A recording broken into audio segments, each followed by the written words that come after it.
magandang gabi. Ako po si Geronimo Guerres. Ito ang Kumawa Shiga.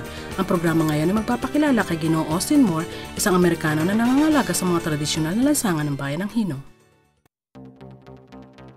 Noong ika-13 ng Nobyembre ay ginanap ang pagpupulong ng grupo ng mga mamamayan ng bayan ng Hino upang mapangalagaan ang lugar bilang isang pinakalumang sentro ng pangangalakal.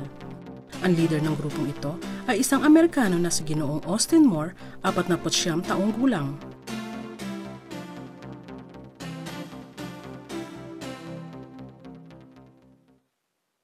Si Ginoong Moore ay dumating sa Japan 27 taon na ang nakakaraan. Napagpasyahan niya magtrabaho sa Japan Intercultural Academy of Municipalities o JIME na nasa lungsod ng Otsu, kaya nagdesisyon siyang tumira sa lalawigan ng Shiga.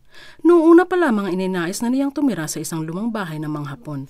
Nag-umpisa siyang tumira sa Hino 6 na taon na ang nakakaraan at daon natugpuan niya ang pinakalumang bahay na ginawa 100 taon na ang nakakaraan. Hindi sinasadya ang pagkakatuklas ko sa bayan ng Hino. Ako ay naghahanap lamang ng sariling bahay at nagkataon na nakita ko ang bahay na ito na walang nakatira kaya nagdesisyon akong bilhin. Sa panahon ng paninirahan niya sa bayan ng Hino, siya ay nagkaroon ng pagkakataon na makasalamuha at mapalalim ugnayan sa mga lokal na mamamayan nito. At dahil dito, ang bayan ng Hino ay naging kaakit-akit para sa kanya. Naging aktibo din siya sa pagpapaunlad ng bayan at paglahok sa mga aktibidad dito. At ngayon, sa kasalukuyan, siya ay nagsisilbing Executive Secretary ng Hino Machinami Hozenkai.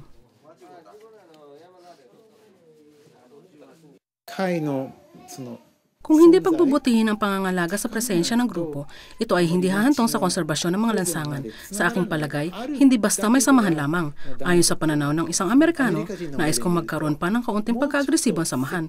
Kaya ikaw na lang gumawa, yan ang sabi nila sa akin. Si Ginoong Moore ay hinirang bilang Executive Secretary ng samahan at dahil dito ay umaasa sila sa mga bago at perspektibong ideya para sa isang bagong pananaw.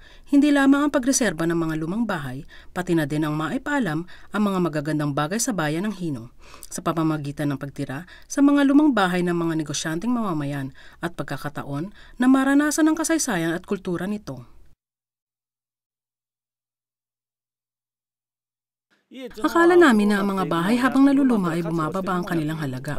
Ngunit ayon kay Ginoong Moore, sinabi niya sa amin na sa Amerika at iba pang bansa, ang halaga ng bahay ay tumataas habang ito ay naluluma. Kung ang mga ganitong bagay ay may paraan ng paggawa, ang mga aktibidad ay siguradong lalawak pa. Dahil sa ako ay hindi Hapon at mahina ang posisyon, naniniwala ako na upang mapabuti ang sitwasyon ay huwag akong umasa sa ibang tao na nasa aking paligid na gawin ang mga bagay-bagay para sa akin. Sa aking pananaw, ang makapag-ambag sa lipunan ay mahalaga, hindi lamang sa bansang ito, kundi pati na din sa aking sarili.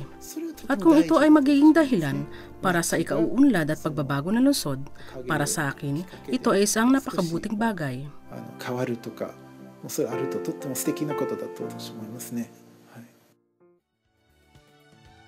Mayroon tayong iba't ibang kultura at mga perspektibong bagay na nakikita.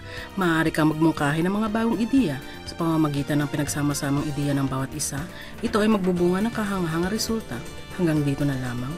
Sayonara, paalam!